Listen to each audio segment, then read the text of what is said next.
نحمدہ ونصلی ونسلم علی رسولہ الکریم، اما بعد۔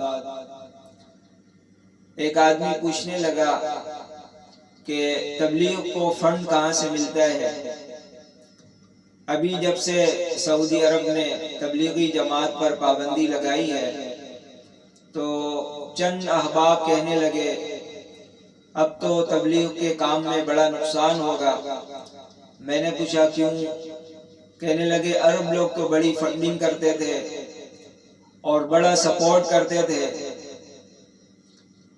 تو میں نے کہا کہ ایسی تو کوئی بات نہیں ہے، اگر اپنے طور پر کوئی فنڈنگ کرتا ہے تو کرتا ہے، ورنہ تبلیغی احباب کی طرف سے کوئی فنڈنگ نہیں ہوتی۔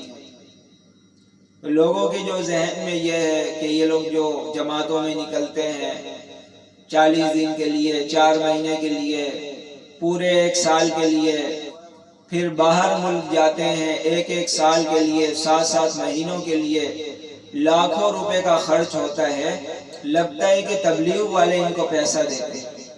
تو یہ لوگوں کے ذہن میں سوالات ہیں اور بعض لوگ یہی سمجھتے ہیں، اس لیے وہ تبلیغی جماعت کے ساتھ جب اجتماع وغیرہ میں یا سیروزے میں جاتے ہیں تو یہ سمجھتے ہیں کہ پیسے تو تبلیغ والے خود دیں گے، حالانکہ ایسا نہیں ہے۔ تبلیغی جماعت میں جتنے لوگ بھی نکلتے ہیں 3 دن سے لے کر 1 سال تک کے لیے، یہ سب اپنے جیب کے خرچ پر نکلتے ہیں۔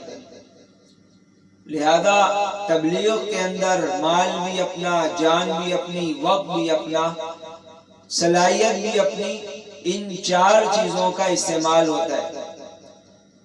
اور اس بات سے بھی منع کرتے ہیں کہ کوئی تبلیغ میں جا رہے اور دوسرا جو ہے اس کے ساتھ تعاون کرے، منع کرتے ہیں تاکہ اللہ تعالیٰ کے سامنے اپنی ضروریات پیش کرنے کی عادت بنے اور پھر غیب سے اپنے کام ہوتے ہوا دیکھے۔ تو ایک آدمی نے کسی تبلیغ والے کو کہا کہ سنا ہے بڑے پیسے ملتے ہیں کام کرنے کے۔ انہوں نے کہا ہاں ملتے ہیں، لیکن 4 مہینے کی ٹریننگ ہوتی ہے، اس 4 مہینے کی ٹریننگ کر لو گے، پھر جو ہے 1-2 چلے لگاؤ گے، اس کے بعد ملیں گے۔ اس نے کہا ٹھیک ہے۔ اس نے جو ہے اپنے پیسے کے 4 مہینے لگائے۔ 4 مہینے لگانے کے بعد اس کو اس کام کی سمجھ آ گئی کہ یہ کام ہے کیا۔ تو اس نے کہا کہ اب مجھے پیسوں کی ضرورت نہیں ہے، اللہ تعالیٰ نے مجھے بہت زیادہ نوازا، یعنی علم و عمل کی دولت سے نوازا ہے اور اللہ کی ذات پر یقین آ گیا۔ تو اس لیے تبلیغی جماعت کو کوئی فنڈ نہیں دیتا، تبلیغی جماعت کا کوئی فنڈ نہیں۔ میرے ساتھ ایک ساتھی تھے، انہوں نے جو ہے رائے کے بزرگوں سے ملاقات کی اور ان کو بتایا کہ وہ کچھ پیسے جمع کروانا چاہتے ہیں۔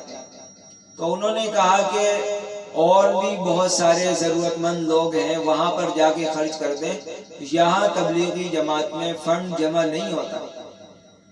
تو مجھے حیرت کا جھٹکا لگا، بہت زیادہ اصرار کیا اور بہت زیادہ ان کو بتایا کہ ہم لوگ رائے کے پنکھے استعمال کر لیتے ہیں، کبھی جیسے جماعتیں آتی جاتی ہیں وہاں پر ٹھہرنے کے جو دن مقرر ہیں، 1-2 دن ٹھہرنا، زیادہ دن ٹھہرنا جو ہے تبلیغی جماعت کے اعتبار سے منع ہوتا ہے۔ اب جو ضرورت سے زائد ٹھہرا، اس نے بجلی استعمال کی، وہاں پر رہا، تو اس کے وہ پیسے دینا چاہ رہا تھا۔ تو ان لوگوں نے بہت زیادہ اصرار کیا کہ آپ کسی اور کام میں خرچ کر لیں، جماعت میں لگا لیں، یہاں وہاں۔ جب بالکل اس نے کہا کہ نہیں، اس کے بغیر میں بے چین رہوں گا، مجھے چین سکون نہیں آئے گا، لہذا آپ جو ہے رکھیں، تو بڑی مشکل سے جا کے انہوں نے پیسے رکھے۔ تو اس لیے تبلیغی جماعت کی کوئی فنڈنگ نہیں ہوتی۔